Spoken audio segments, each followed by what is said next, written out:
Hello everyone, my name is Shasmuddeep and I'm the IELTS instructor here at Aspirix. এখন আমরা IELTS speaking শিখতেছিলাম।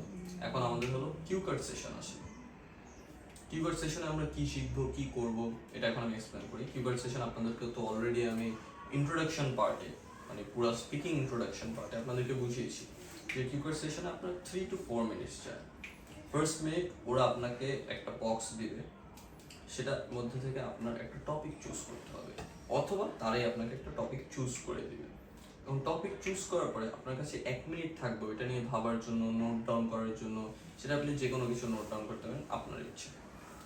এরপরে আপনাকে 2 minute কথা বলতে হবে।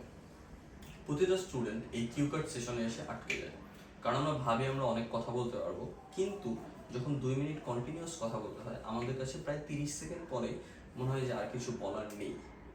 এটা আমি নিজে আমার স্টুডেন্টদের মধ্যে অনেক দেখেছি। এখন এই ক্ষেত্রে আমরা কি করব? আপনাকে যে প্রথম 1 মিনিট দেওয়া হয় তখন আপনি ভাববেন এটা একটা এসে স্টাইলে, ইন্ট্রোডাকশন, ওভারভিউ, বডি প্যারাগ্রাফ 2টা, কনক্লুশন। কনক্লুশনটা হলো আপনার ফিলিংস ওই বিষয়টা নিয়ে, ওকে? কারণ আপনাকেই জিজ্ঞেস করছে, এখানে আপনি এসের মতো একটা কনক্লুশন দিতে পারবেন। তো এখন আপনি যেটা করবেন কিউ কার্ড সেশনের সময় ফার্স্ট মিনিটে আপনি নিজে নোট ডাউন করবেন যে I went to Cox's Bazar and did this blah blah blah, এরকম না। আপনি নোট ডাউন করবেন কক্সবাজার কিওয়ার্ডসগুলো, কক্সবাজার নোট ডাউন করলেন।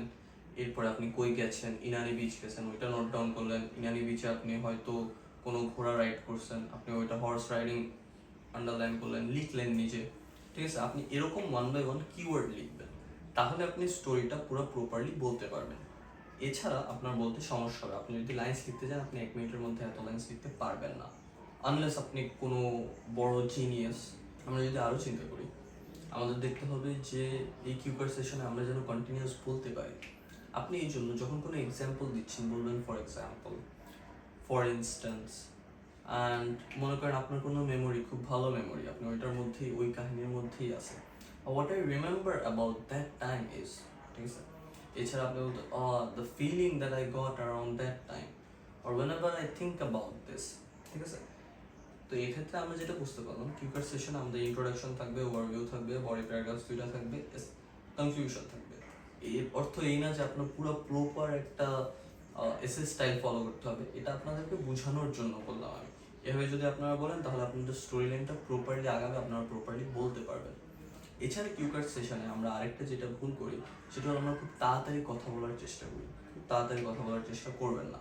আমি আপনাদের সাথে এখন যেমন কথা বলছি একটা নর্মাল পেসে, আপনি এরকম নর্মাল পেসে কথা বলবেন, এত তাড়াতাড়িও না, এত আস্তেও না, ঠিক আছে? আপনি যদি একটা নর্মাল পেসে কথা বলেন তাহলে এক্সামিনার আপনার কথা বুঝতে পারবে, আপনার ফ্লুয়েন্সি প্রপার থাকবে, আপনার প্রোনাউন্সিয়েশন প্রপার থাকবে, আর সব কিছু যদি প্রপার থাকে তাহলে আপনার নাম্বারও প্রপারই আসবে। তো আজকের জন্য এইটাই কিউকার সেশন আপনি কীভাবে করবেন এভাবেই বোঝালাম। ধন্যবাদ।